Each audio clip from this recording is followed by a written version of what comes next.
Hello everyone, welcome to Delta Academy. मेरा नाम है रंजन। आप देख रहे हैं एसएससी जेई की एक क्रैश कोर्स सीरीज। और इस क्रैश कोर्स सीरीज में आज का जो हमारा टॉपिक है नेटवर्क थ्योरम्स के अंदर का पहला थ्योरम जो है हम लोग स्टार्ट करने जा रहे हैं। अभी तक हम लोगों ने केवीएल केसीएल उसको कंप्लीट किया हुआ है।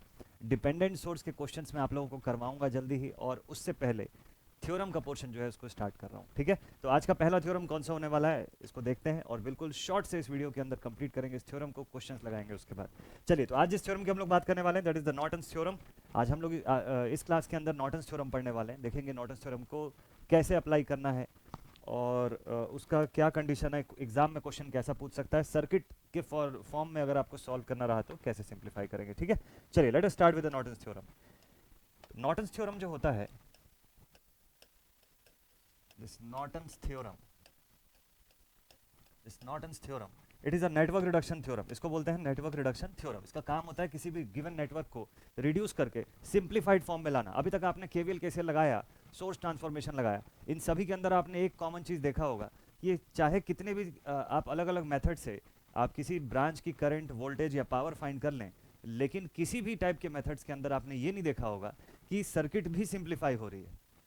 आपका कैलकुलेशन सिंप्लीफाइड हो सकता है, सर्किट जो है वो उसकी कॉम्प्लेक्सिटी उतने की उतनी रह जाती है even at the end of the solution. लेकिन थेवेनिन्स और नॉर्टन्स दो ऐसे थ्योरम होते हैं जो आपके सर्किट के किसी एक पैरामीटर को तो फाइंड करते ही हैं किसी ब्रांच की, लेकिन एट द सेम टाइम ये आपके सर्किट को भी रिड्यूस करते हैं। इसीलिए इनको नेटवर्क रिडक्शन थ्योरम बोला जाता है। ठीक है, तो इसके बारे में आप क्या लिखेंगे? It is a type of network reduction theorem. It is a reduction network reduction theorem. ठीक है, जिसका काम होता है नेटवर्क को रिड्यूस करना। कहां पर एप्लीकेबल है ये? It is applicable on linear bilateral bilateral lumped networks. कहां पर एप्लीकेबल है? आपको क्वेश्चन पूछेगा एग्जामिनेशन में कि नॉर्टन्स थ्योरम कहां पे अप्लाई किया जा सकता है। इसका राइट आंसर होगा कि किसी भी टाइप के लीनियर बाइलैटरल या लम्प्ड इलेक्ट्रिकल नेटवर्क पे अप्लाई किया जा सकता है। नॉर्टन्स थ्योरम ये बोलता है कि कोई भी नेटवर्क हो, फिर चाहे वो कितना भी कॉम्प्लिकेटेड क्यों ना हो, ऐसे किसी भी नेटवर्क को आप सिंप्लीफाई कर सकते हैं into its Norton's equivalent circuit, into its Norton's equivalent circuit. Let's see, एक एग्जांपल लेते हैं हम लोग यहाँ पे। मान लीजिए आपके पास ऐसा कोई नेटवर्क है, इस नेटवर्क के अंदर यहाँ पर एक सपोज कर लीजिए ऐसा वोल्टेज सोर्स है, इस तरफ एक रजिस्टर लगा हुआ है ना, यहाँ पर एक वोल्टेज सोर्स है 10 वोल्ट का, ये रजिस्टर है हमारे पास 2 ओम्स का, इसके सामने एक और रजिस्टर है 1 ओम का, यहाँ एक और रजिस्टर है 2 ओम्स का। ठीक है, इधर एक रजिस्टर बना लेते हैं, this is of 3 ohm register, और यहाँ पर आपके पास लगा हुआ है लोड ऑफ 2 ओम्स। ठीक, मान लीजिए ऐसी कोई सर्किट है आपके पास। तो ऐसे किसी भी सर्किट को आप नॉर्टन्स इक्विवेलेंट सर्किट में सिंप्लीफाई कर सकते हैं। तो आपका क्वेश्चन होगा कि सर नॉर्टन सर्किट फिर क्या है? देखिए, नॉर्टन्स थ्योरम ये बताता है कि आप ऐसे किसी भी सर्किट को एक करंट बेस्ड नेटवर्क में सिंप्लीफाई कर सकते हैं। What is this current based network? Current based network बोलने का मतलब ये है कि जहां पर एक नॉर्टन का इक्विवेलेंट करंट सोर्स आप डिनोट करेंगे, जिसका कि नाम हम लोग आई एन बोलेंगे। इसी को हम लोग शॉर्ट सर्किट करंट भी बोलते हैं। ये जो होगा this will be connected in parallel, है ना, ये पोर्शन को आप पैरेलल में कनेक्ट करेंगे किसके साथ? पूरे सोर्स नेटवर्क का इक्विवेलेंट रेजिस्टेंस, जिसको कि आरएन बोलते हैं। ठीक है, सोर्स नेटवर्क का equivalent resistance. And finally this entire portion will be connected in parallel with the load register RL. अब इसके बाद आपको अगर कोई क्वेश्चन में पूछा कि बताइए यहाँ से कितनी करंट फ्लो हो रही है, लोड पे कितनी करंट जा रही है, what is the load current, तो आप लिखेंगे I L is equals to I N into R N divided by R N plus R L. थोड़ा ध्यान से देखेंगे तो ये सी डी आर ही है और कुछ नहीं है। आपने सी डी आर पढ़ा हुआ है, आप उस मेथड को जरा इसके अंदर अप्लाई करके देखिए। मान लीजिए इस ब्रांच की करंट आपको फाइंड करनी होती, तो आप कैसे फाइंड करते? तो अगर यहाँ से करंट आपकी आई एन जा रही है, नॉर्टन्स करंट, ठीक है, मतलब नॉर्टन्स करंट इस तरफ से हम लोग प्रोवाइड कर रहे हैं, नॉट फ्रॉम देयर, आप इसको इस हिसाब से देखिए। तो हमारी टोटल करंट कितनी है? आई एन है, इस तरफ से जाने वाली current this is I N. ठीक है, ये तो नॉर्टन्स रेजिस्टेंस है। ठीक, नाम अगर ऐसा है तो आप भले यहाँ से एक आई एन शो कर सकते हैं, बट ये दोनों आई एन अलग है। This is the total supplied current और ये उस ब्रांच की करंट है, तो ये अलग है। ठीक है, तो हम लोग लिखेंगे टोटल करंट मल्टीप्लाइड विद सामने वाले ब्रांच का resistance R N divided by sum of both the resistances. It is just CDR, खाली सीडीआर से अप्लाई किया गया इसके अंदर। ठीक है, तो सीडीआर के बेसिस पे ये बनता है लोड करंट का एक फॉर्मूला, और यही पूरा नॉर्टन्स थ्योरम है। इसी को आपको अप्लाई करना है क्वेश्चंस के भीतर, बस इतना ही थ्योरम। ठीक है, विद इन 5 मिनट्स आपने नॉर्टन्स थ्योरम पढ़ा है। अब जरा इसको अप्लाई करना सीखते हैं कि इसको कैसे अप्लाई करेंगे। तो मान लीजिए आपके पास एक ऐसी सर्किट क्वेश्चन में दे दिया, इसका सोल्यूशन देखिए। केवीएल केसीएल अगर आपने अच्छे से पढ़ लिया है, तो बस पूरा क्वेश्चन उसी सबसे बनेगा, KVL, KCL, source transformation, CDR, VDR, बस यही 4 मेथड आपके लिए काफी है नॉर्टन्स के क्वेश्चन को डिजाइन करने के लिए, सॉल्व करने के लिए। ठीक, चलिए देखते हैं इसका सोल्यूशन कैसे होगा। सबसे पहला स्टेप ये है, आपको क्या क्या 3 चीजें फाइंड करनी होती है नॉर्टन्स थ्योरम के अंदर। आपको IN फाइंड करना है which is nothing but the short circuit current, फिर आपको RN फाइंड करना है which is the equivalent resistance of source network, of source network, ठीक है, सोर्स नेटवर्क। और आखिरी में आपको IL फाइंड करना होता है, आखिरी में आपको लोड करंट की वैल्यू फाइंड करनी होती है, जो फॉर्मूला मैंने बताया। ठीक, अब इस क्वेश्चन में अप्लाई कर देते हैं। सबसे पहला स्टेप ये है कि sir Norton's short circuit current कैसे निकालेंगे। देखिए नॉर्टन्स करंट या शॉर्ट सर्किट करंट जिसको हम लोग बोलते हैं, ऑब्वियसली नाम से आपको समझ में आ रहा है कि it is a short circuit current, तो इसके लिए आपको लोड रेजिस्टर को रिप्लेस करना होगा by a short circuit branch. जैसे यहाँ लोड रेजिस्टर है ना, इसको हटाइए और इसको रिप्लेस कर दीजिए आप with a short circuit section. यहीं से जो करंट जाएगी इसको ISC बोला जाएगा। बिल्कुल सिंपल है शॉर्ट सर्किट करंट निकालना, ठीक है। तो इस लोड रेजिस्टर को रिमूव करके जब उस ब्रांच को बंद किया तो मुझे ये पता चला कि कितनी करंट उस ब्रांच से गुजर रही है एक्चुअली। तो ये जो करंट आप निकालेंगे शॉर्ट सर्किट करंट, इसको कैलकुलेट कर, इसको किसी भी तरीके से आप अगर कैलकुलेट करें, सॉल्व करना चाहें तो इसका कोई भी तरीका हो सकता है, किसी भी मेथड से आप सॉल्व कर सकते हैं। आप CDR से, सोर्स ट्रांसफॉर्मेशन से, जिससे आपको अच्छा लगे आप बना सकते हैं। ठीक है, तो लेट अस सपोज कि मैं यहाँ पर अगर KCL अप्लाई कर देता हूँ, इसमें अगर मैं KCL अप्लाई कर दूं, मैं लिख दूं यहाँ पे VA, तो इक्वेशन मेरे पास बनेगा VA माइनस 10 डिवाइडेड बाय 4 इस ब्रांच के लिए, plus VA by 1 plus VA by 3 equals to 0। ठीक है, 3 4 जा 12 LCM मेरे पास। ठीक है, और ये हो जाएगा 3VA minus 30 plus 12VA plus 4VA equals to 0। 12 को उधर भेज दो, वो खत्म हो गया। VA का टर्म कितना बचा, 12 और 4 16, 17 18 19, 19 VA इज इक्वल्स टू 30 और VA is equals to 30 by 19 volts. ये VA की वैल्यू आ गई, चेक कर लीजिएगा। VA उस तरफ 30 मैंने भेज दिया, 3 और 4 7 एंड 12 19, 30 बाई 19 आ गया VA। करंट निकाल लो अब यहाँ से कितनी करंट जा रही है, तो आप बोलोगे सर ISC बराबर VA बाई 3। VA खुद कितना है, VA तो खुद ही है 30 बाई 19, 30 बाई 19 इंटू 1 बाई 3। इसको आप सॉल्व कर दो, ये बन जाएगा 10 बाई 19, 10 बाई 19 एम्पियर।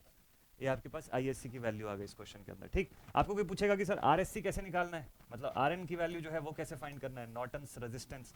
तो नॉर्टन्स रेजिस्टेंस यानी कि इक्विवेलेंट रेजिस्टेंस है। लोड रेजिस्टर को आप रिमूव कर दीजिए, इन दो पॉइंट्स के बीच में आप R इक्विवेलेंट जो फाइंड करेंगे वही आपका RN है। बस सिंपल है। तो जितने भी एक्टिव सोर्सेज है उसको क्या करते हैं हम लोग, रिप्लेस करते हैं बाय देयर इंटरनल इंपीडेंस। कर दीजिए यहाँ पर भी, ये आपका एक्टिव सोर्स है ना, इसको रिप्लेस करिए विद द इंटरनल इंपीडेंस। चलो इसको रिप्लेस कर देता हूँ। वोल्टेज सोर्स था तो किससे रिप्लेस करूंगा मैं, शॉर्ट सर्किट ब्रांच से। ये सेक्शन शॉर्ट सर्किट हो गई यहाँ से यहाँ तक। अब देखिए 2 into 4, 4 parallel to 1 series with 3। RN की वैल्यू कैसे हो जाएगी, 4 into 1 upon 4 plus 1 यानी 4 by 5 plus 3, 3 5 are 15 और 4 19 by 5 ohms। ठीक है, ये RN की वैल्यू आ गई। नाउ फाइनली आपको लोड करंट फाइंड करना है, तो आप एक नॉर्टन सर्किट पहले ड्रॉ करके दिखाएंगे कि भाई जो गिवन सर्किट थी उसको मैंने इक्विवेलेंट में कन्वर्ट कर दिया। ये जो मेरा इक्विवेलेंट है इसमें करंट की वैल्यू जो है वो 10 by 19 है, 10 by 19 एम्पियर्स की करंट। इसके साथ पैरेलल में लगा हुआ है ये रेजिस्टेंस 19 by 5 ohms का, जो कि सोर्स नेटवर्क का रेजिस्टेंस है। और इन सब के साथ पैरेलल में क्या लगा हुआ है, इन सब के साथ पैरेलल में लगा हुआ है लोड रेजिस्टेंस ऑफ 2 ohms। अब यहाँ से अगर आपको IL फाइंड करना है तो तरीका बिल्कुल सिंपल है, IN into RN।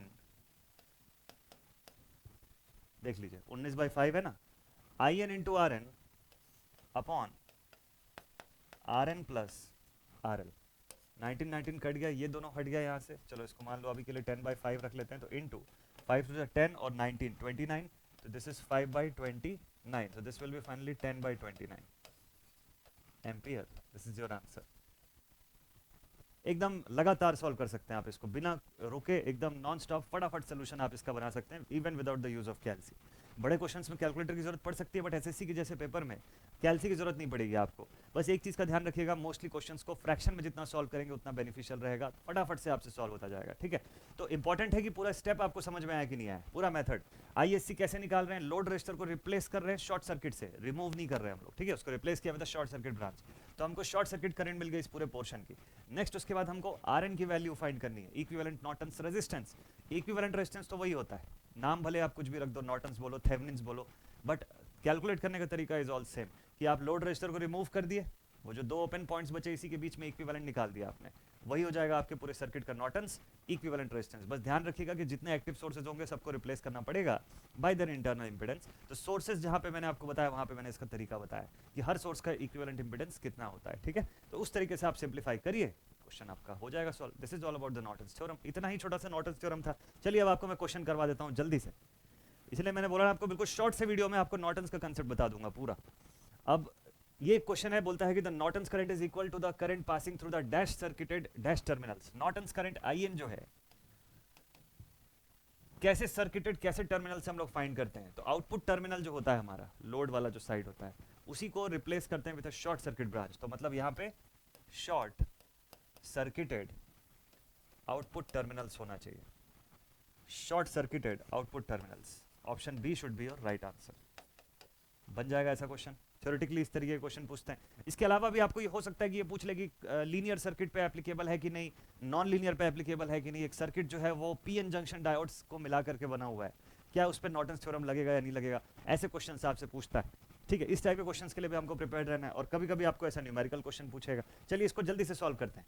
क्वेश्चन बोलता है for the circuit of the given figure find the Norton's equivalent current between A and B. IL पूछा कि IN पूछा, सबसे पहला चीज यही है, इसको पहचानना बहुत जरूरी है। क्वेश्चन में IL पूछा, लोड करंट पूछा है, या आपको नॉर्टन्स करंट पूछा है। तो देखिए आपको बोला नॉर्टन्स इक्विवेलेंट करंट पूछा, तो बेसिकली आपको ISC या IN की वैल्यू पूछा है।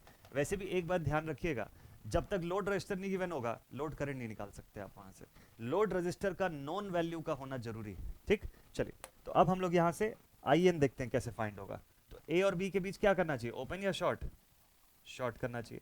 यहीं से जो करंट जाएगी वही कहलाएगी ना IN करंट। इसको शॉर्ट कर दिया आपने, उसको जैसे ही शॉर्ट किया, अब देखिए क्या क्या डेटा मिल रहा है हमको। डेटा जो है वो क्या क्या मिल रहा है, इसको शॉर्ट कर दिया तो अब बताइए 15 ओम से कोई करंट जाएगी क्या, नहीं जाएगी। ये सेक्शन पूरा शॉर्टेड है, तो हमको बस यहाँ का करंट पता चल जाए किसी तरीके से, किसी भी तरीके से हमको देखिए इस ब्रांच की करंट से मतलब है, यहाँ की करंट से, ठीक है। उसके लिए टोटल करंट मुझे 10 एम्पियर दिया हुआ है। ये करंट 2 हिस्से में बढ़ती है। 15 में तो वैसे भी कोई करंट नहीं जा रही यार, क्योंकि IN के साथ वो शॉर्टेड है।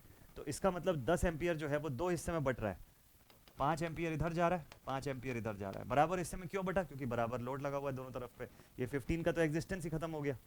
अगर ऐसा है तो 5 एम्पियर की करंट जाएगी और बिना यहाँ मुड़े पूरी की पूरी करंट IN में चली जाएगी। तो 5 एम्पियर इज माई आंसर। कोई एनालिसिस कुछ भी करने की जरूरत नहीं है, सीधे सीधे आंसर बता सकते हो आप इसका। आप चाहो तो एनालिसिस कर सकते हो इसके अंदर, बट जरूरत नहीं। जब पेपर आप बना रहे हो आपको 10-15 सेकंड 30 सेकंड में आंसर करना होता है, ठीक है। इस टाइप के क्वेश्चंस एकदम फटाफट से बनाएंगे। चलिए और क्वेश्चन देता हूं आपको। ये आपका नेक्स्ट क्वेश्चन है।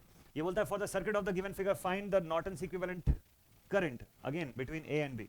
ए से बी के बीच में नॉर्टन्स करंट पूछा आपको, शॉर्ट करेंगे, I डैश की वैल्यू बतानी है आपको। इस क्वेश्चन को क्या आप लोग सॉल्व करेंगे क्या, बिल्कुल ट्राई करिए। एक क्वेश्चन ये आप भी बना के देखिए कि क्या आंसर आना चाहिए। ऑप्शंस मैंने आपको दे दिया है यहाँ पे। इस क्वेश्चन का आंसर जो है वो आप कमेंट सेक्शन में जरूर से बताइएगा, कमेंट सेक्शन में जरूर से बताइएगा। And this is all about the Norton's theorem. जब डिपेंडेंट सोर्स के बारे में बताऊंगा आपको, मतलब डिपेंडेंट सोर्स के क्वेश्चन जब KVL KCL कराना शुरू करूंगा तो थेवेनिन नॉर्टन भी बताऊंगा आपको। डिपेंडेंट सोर्स में करंट निकाल लोगे आप, उसमें कोई दिक्कत नहीं है। जहां फंसोगे वो है रेजिस्टेंस इक्विवेलेंट फाइंड करने का केस। वो बताऊंगा आपको कि कैसे रेजिस्टेंस निकालेंगे जब आप थेवेनिन्स नॉर्टन्स ऐसे थ्योरम्स बना रहे हो या KVL KCL बना रहे हो। इन एनी केस आप आराम से डील कर लेंगे ऐसे क्वेश्चंस को, ठीक है। और साथ में क्वेश्चन प्रैक्टिस भी करेंगे। सो ये था आपका शॉर्ट एंड सिंपल सा लेक्चर जिसमें एक थ्योरम हम लोगों ने कंप्लीट कर लिया। अगले लेक्चर में मिलूंगा, इससे बड़ा थ्योरम लेकर के आऊंगा। मिलते हैं आप सभी से नेक्स्ट वीडियो में। एंजॉय योर संडे, मस्त तरीके से एंजॉय करिए, बढ़िया से रिवीजन करते रहिए। लेक्चर्स आपके लिए यूट्यूब पर आते रहेंगे लगातार। और हाँ, डेल्टा अकेडमी लाइव ऐप जो है उसको जरूर से डाउनलोड कर लीजिएगा। आप लोगों के लिए कोर्सेज भी ऑनगोइंग है, और कोर्सेज के अलावा भी उस ऐप पर ग्रेजुअली आप लोगों के लिए टेस्ट सीरीज और टेस्ट प्रैक्टिसेस जो है, प्रैक्टिस क्वेश्चंस जो है वो भी अपलोड होने वाले हैं। तो आप मस्त तरीके से फ्री टेस्ट का मजा ले पाएंगे उसके अंदर। मिलते हैं आप सभी से नेक्स्ट वीडियो में। All my dear students, take care and thank you so much for watching this video. जय हिंद।